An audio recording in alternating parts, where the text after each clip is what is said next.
Well, hello everyone, it's Vicky from ENTRI. I'm really happy to be back after several long weeks of winter and several long weeks of the flu going through my house. I'm really happy to be back. Everyone's feeling better, and let's get back to business. Literally business. So entryways, I don't paint furniture much in the wintertime because I can't get outside, I can't sand it down, and I will only do that outside. So usually the winter months are used for rebuilding and planning for the future and writing and things of that nature and providing you helpful videos like these. So while I'm in my off stint and I'm not painting furniture, let's talk a little bit about, first I want to tell you a little bit about entryways and how I've been reorganizing it to better serve you. And then I want to talk a little bit about running a home business and answering a very important question for you, because I see this question on social media all the time. And it's actually a question that I went through and had to find the answer for in 2018. So I thought it was really interesting, really helpful. So I'm going to provide you with the answer I have, and hopefully you'll be able to relate to that, and it will help you in your business if you're building a business or if you plan to build a business. Okay. First off, entryways, the website.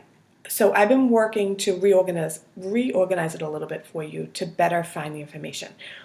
So what you will find on there is everything is getting color coded. So anything that you see in red highlights, red borders, is going to be related to entryways, the furniture, crafting a home, making a comfortable home. That's the furniture, that's tutorials on how to repair furniture, that's anything related to home and organization, anything like that related to the home. Anything you see in green with a green border is related to school fundraising, because we are moms and when our kids are little, especially elementary school age, we are kind of expected to help out in the schools, to volunteer. I know not everybody does, but let me tell you, it's really valuable if you do, especially if you're a stay-at-home mom. This portion of the entryways is going to teach you exactly how to volunteer at your kid's school, be a rock star fundraiser or event planner, and use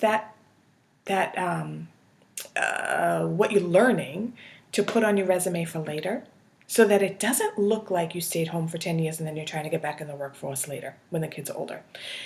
It is experience on your resume so you can stay in the working game. Okay, so that's all in green. And then in blue, in the dark navy blue, it's any business related tips. Now I admit that I haven't built this portion up very much, but building a website and a business is a marathon, not a sprint. So I'm getting there. You will see little things added here and there. But so anything in navy blue is related to business. If I can bring you a business tip about running a home business, building a blog, whatever it might be, that will be in navy blue. So it's all color coded. So I thought of this last night because if you're on a PC, you can see it. On a phone, you have to scroll way to the bottom. Over in the right sidebar is I created a graphic that says visit my Amazon store. So in that I created an Amazon store that features all these products that I've been mentioning in all these blog posts for the last couple of years. So all the painting products are now organized into one batch. So you can go on there and see exactly what are the most used painting supplies I use and order them easily if you want to do this. You can see home essentials. So, and I am working on building up the store, so I just kind of, you'll find just a few products in there, but you will find it helpful. So there's home essentials in there, products that I have in my home that I think are really useful, and that is going to get built up. Every time I think of a new product, it will go in there that I have in my home. There's my clothes style, because I like to keep track of, honestly, the shoes and boots and clothes and things that I like. It's a good way for me to keep track, so I thought you might like it. And then there's also, what else did I put in there? Creative entrepreneur tools. So things that I use to record this video. For instance, I have a ring light. I have, a microphone. I have other tools that I use, when I'm recording or in my business, or books related to business that I've read that I really enjoyed that really were helpful. Okay, so if you're on a laptop go over to the right sidebar. If you're on a phone, scroll all the way to the bottom. It's in blue. It says My Amazon Shop, and check it out.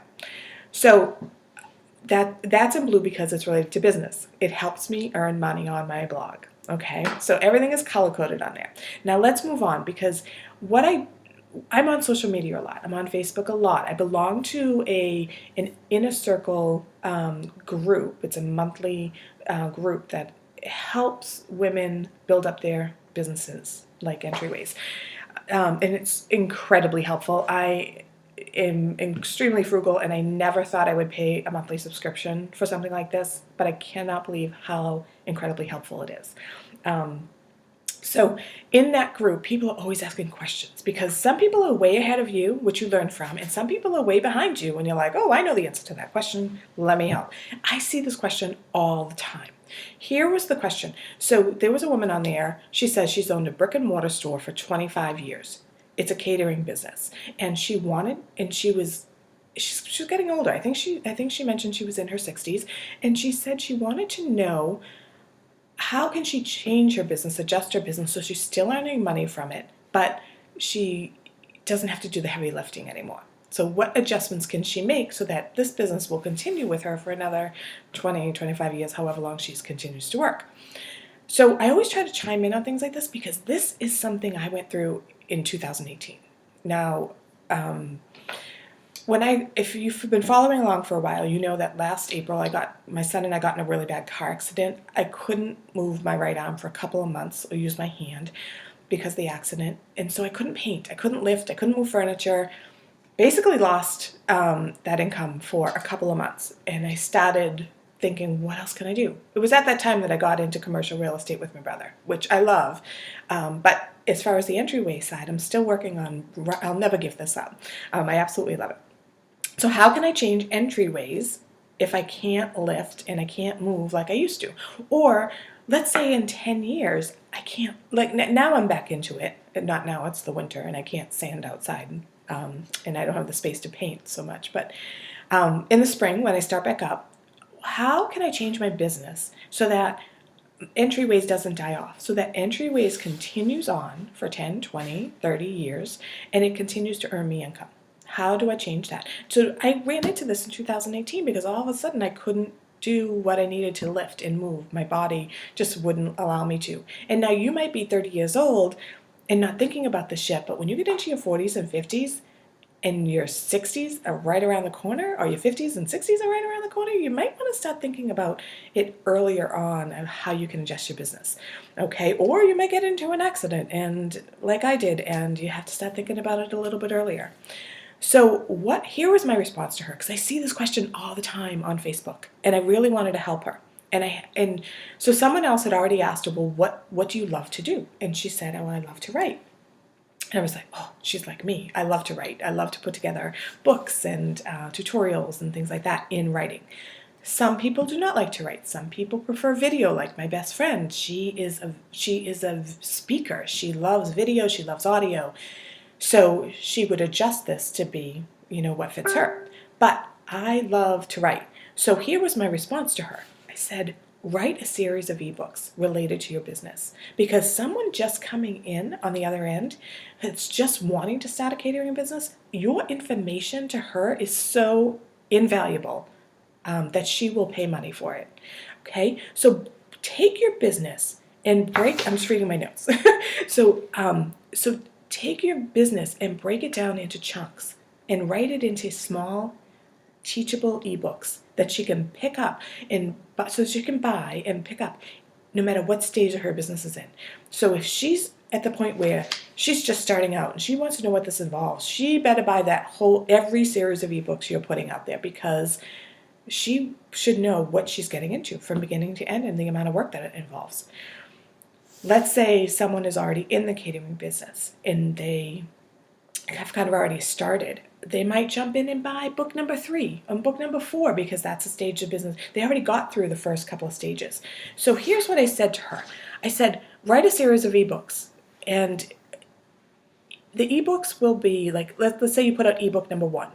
You're going to talk about choosing a name, registering your business, finding a location, where are you going to work from, things of that nature. That's ebook number 1. That's for the person just starting out. Ebook number 2, how to set up your operation. What supplies and equipment do you have to buy? What employees do you have to hire? Where do you find those employees? How do you set up a business that can run, that can now, if you had 20 customers come in the door tomorrow, what do you need to serve those customers? Okay. Ebook number 3, the day-to-day operations. Okay. What do you expect to have to do on a day-to-day? As a business owner, you're going to be ordering supplies. You're going to be putting out fires. You're going to be dealing with if this is a brick and mortar with people coming in and ordering, you're going to be, dealing with possibly a cash register, having to have enough product on hand, and what do you do with the product at the end of the day or after its expiration date, or when do you turn that product over so that you're not selling outdated food, right? Certainly a catering business may work out of a home, graduate, an industrial kitchen or something. I'm not in that business, so I'm not sure of all the details. But so what are the details? If I ever wanted to get into catering tomorrow, I have no idea where to start. So give them the details. Ebook number 4, the bookkeeping. The bookkeeping and tracking every day until the end of the year for your year-end taxes. How do you do it? What software do you use? Tell me how to be the bookkeeper. Now, you can hire a bookkeeper, but as a business owner, you should know how to do your own bookkeeping, at least in general. Once you know, so that you know what information to push off to someone else, you don't need to do it. But I truly believe that you should know, as the business owner, that how to do your own bookkeeping. And then you can bring in a bookkeeper that maintains it.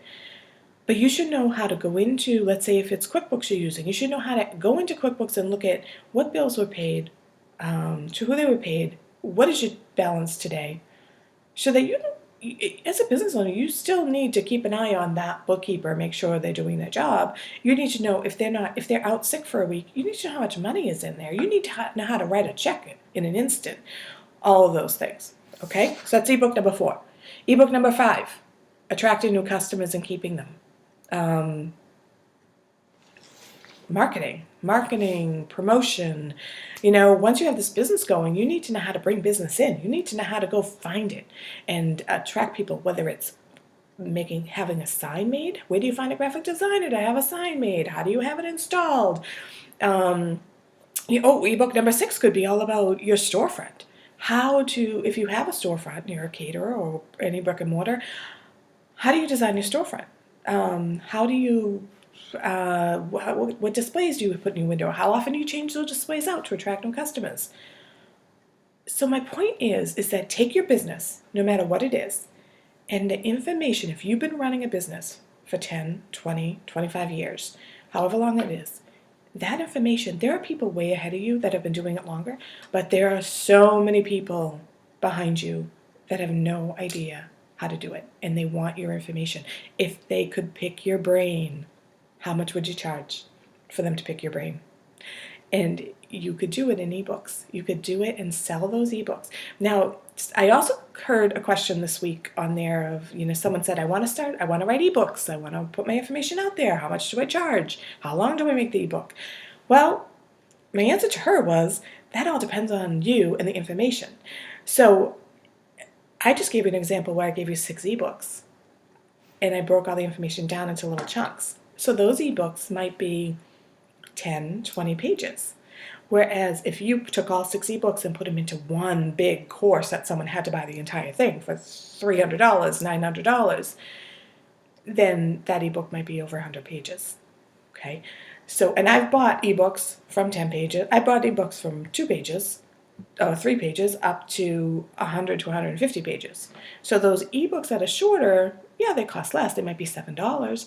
And those ebooks that are much more, they might be $300 is usually the going rate for a 100-page ebook. So it depends on what you're putting in there, and it depends on the information you're putting in there. So you could have an ebook that's 20 pages that's going to help someone immediately earn a couple $1,000. How much would you charge for that? I had a fundraising ebook that I sold that I'm working on revising for you guys, and I'm bringing it back. when my kids were in elementary school, we ran it there. We ran this fundraiser there, and we earned $13,000 in 2 weeks from this fundraiser. I sold that ebook online for $95. Would you spend $95 to earn $13,000 for your school? Absolutely you would. It's a no-brainer. So what they're saying now is ebooks typically sell for $7, $27, $47, $97, $197, $397, $997. So those are for some reason that seven is that key number. So think about how many pages your ebook is and the value it offers, the return it's going to offer to your customers. Okay, and that's how you figure out your pricing. Don't price it too low. Don't be afraid to price it. People will pay if they want that information. So that's my tip for today. I think that's it. So go over on Entryways. If you're interested in the home, look for the red. If you're interested in the fundraising information, look for the green. And look for the navy blue if you're interested in the business information. Go over and look for that Amazon, the little Amazon ad I put in the right-hand side if you want to go to my Amazon page. And don't forget, sign up to be on the mailing list so that when I put out information like this, because I'll take this and I'll put this into a blog post and I'll put it out there so you'll have it and you'll be able to bookmark the page to have it for later when you get to this point in your life that you need this. So remember to sign up by email over there on Entryways. And if you have a business that you're already working on, how can you change it a little bit to make it so that it's always going to earn you money down the road? All right? Good luck with that. If you have any questions, email me, info@entryways.com. Thanks. Have a good day. Bye.